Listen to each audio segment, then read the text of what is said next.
उसके बारे में आपको ब्रीफ करेंगे, कैसे हुआ और कैसे हम लोगों ने किया। मेट्रो हॉस्पिटल हमेशा से कुछ ना कुछ इंटरेस्टिंग चैलेंजिंग केसेस करता रहता है और आप लोगों के सामने उसको रखता रहता है।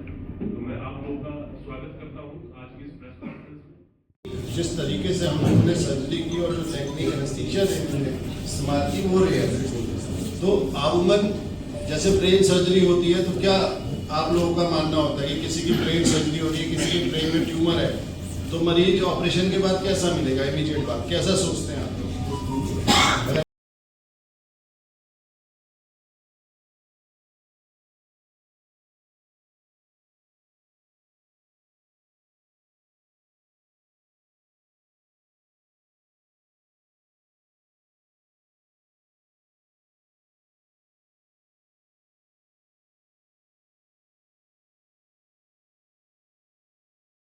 केसेस किए इसमें एनेस्थीसिया इस तरह से दिया गया मरीज को कि ऑपरेशन के दौरान मरीज बेहोशी की स्थिति में था, लेकिन क्योंकि ब्रेन क्या है, तारों का गुच्छा है, वो डॉक्टर आकाश बहुत अच्छे से अभी बताएंगे। बड़े नाजुक एरिया में अगर ऑपरेट करते हैं तो सर्जन को ये चाहिए भाई मैं कहीं गलत जगह अगर जरा भी टच कर रहा हूँ तो मुझे वार्निंग मिल जाए तो मैं अवॉइड करूँ। प्रिसीजन टेक्नोलॉजी से हम तो प्रिसीजन एंड सेफेस्ट एनेस्थीसिया। तो मरीज को एनेस्थीसिया इस तरह से दिया गया कि वो जो है बेहोश रहे, और जब सर्जन कहे कि भाई मेरे को बुलवा दो तो मरीज, हमने कहा इनको आप गिनती करिए, गिनती कर रहे हैं। जब सर्जन कहे कि भाई मरीज से हाथ उठवा दो, उससे मोटर फंक्शन, बुलवाने से स्पीच फंक्शन, लिखवाने से और व्यक्ति तो जो एसेंशियल फंक्शन होते हैं वो ऑपरेशन के दौरान भी चेक होते रहे। इसको समझाने के लिए मैं एक वीडियो प्ले करवाना चाहूँगा जो आप लोग देखें। ये ऑपरेशन के दौरान का वीडियो है कि ऑपरेशन चल रहा है, इतनी मेजर सर्जरी और मरीज किस तरह से रिएक्ट कर रहे हैं। बस बस अच्छा मुट्ठी पकड़ो, चलो पकड़ो, कैसे पकड़ो, कैसे पकड़ो, और कैसे, बहुत बढ़िया, और कैसे पकड़ो,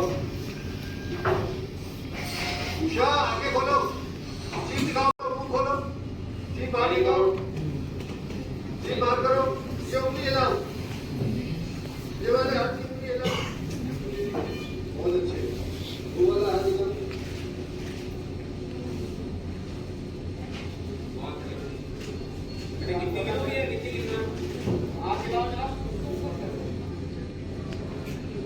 देख रहे हैं आप तरह तरह के तार लगे हुए शरीर में जो सिग्नल दे रहे हैं।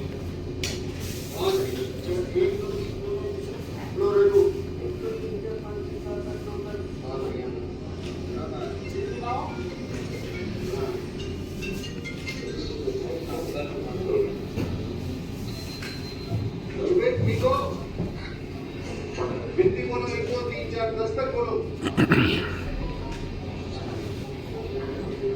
जोर से बोलो,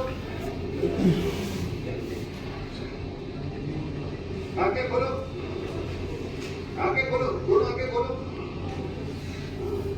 कोई तकलीफ तो नहीं है ऑपरेशन में, आगे खोलो, पता चला कि कोई दर्द वगैरह तो नहीं हुआ ऑपरेशन, पता चला ऑपरेशन का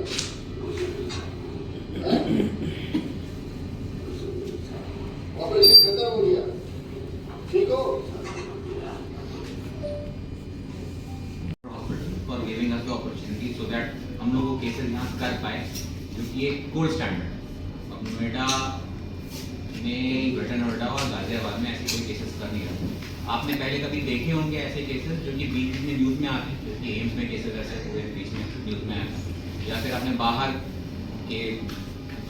के शहरों में देखा, वेस्टर्न कंट्रीज में देखा होगा कि मरीज का ऑपरेशन के दौरान मरीज से बातचीत की जा रही है, ब्रेन के ऑपरेशन के दौरान, और ऑपरेशन चल रहा है। अच्छा, ये जरूरी क्यों है?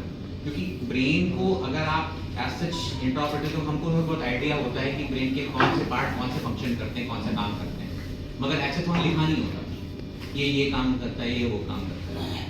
तो इसको पता करने के 3-4 तरीके हैं, जिसमें से एक तरीका है जो कि एमआरआई होता है, इसको हम फंक्शनल एमआरआई कहते हैं। फंक्शनल एमआरआई में मरीज का एमआरआई करते दौरान उसको बोलते हैं कि अपना नाम बताओ, या हंसो, या हाथ चलो, तो वो पार्ट ब्रेन का चमकने लगता है, ये एमआरआई में होता है। अब ऑपरेशन करते दौरान तो एमआरआई में स्वीट में तो आप लिटाओगे नहीं, तो वो कैसे पता चलेगा? तो उसका तरीका होता है अवेक क्रेनोटमी, और ये गोल्ड स्टैंडर्ड है। मतलब अगर फंक्शनल एमआरआई, जो कि मैंने पहले तरीका बताया, उसमें कोई चीज गलत दिख रही है या सही दिख रही है, उससे गोल्ड स्टैंडर्ड नहीं, गोल्ड स्टैंडर्ड यही है कि ऑपरेशन के दौरान ब्रेन के पार्ट को आप स्टिमुलेट करो, स्टिमुलेट करके वो पार्ट, वो हिस्सा काम करना मान लीजिए बंद कर दिया, तो मतलब ये है कि ब्रेन का वो पार्ट वो काम कर रहा था। फॉर एग्जाम्पल, आपने ब्रेन को एक्सपोज किया और उसको स्टिमुलेट किया और एक तरफ का हाथ चलना बंद हो गया, तो इसका मतलब वो एरिया हाथ चलाता है। तो ट्यूमर को निकालने के दौरान आप उस एरिया को छोड़ दें ताकि मरीज का हाथ ना बैठ जाए ऑपरेशन के दौरान। आप समझ भी नहीं बात। ये जैसे कि स्पीच है, पेशेंट बात कर रहा है, आपने उसको स्टिमुलेट किया, पेशेंट बात करना बंद कर दिया या फिर आवाज निकलना बंद हो, तो आप समझते कि ये पार्ट से आवाज निकलती है, उसको छुओ मत, उसको छोड़ दो। इस तरीके से आप पार्ट्स को डिफाइन कर लेते हो कि कौन से पार्ट क्या करते हैं, इसकी वजह से उन पार्ट को छोड़ करके बाकी बचे हुए ट्यूमर को आप निकाल सकते हैं। इससे मरीज की जो पोस्ट ऑप न्यूरोलॉजिकल डेफिसिट होती है, हाथ पांव बैठ जाना ऐसा डेफिसिट होती है, वो बहुत कम हो जाती है। And awake craniotomy with intra operative करके हमने उसको बाहर निकाला।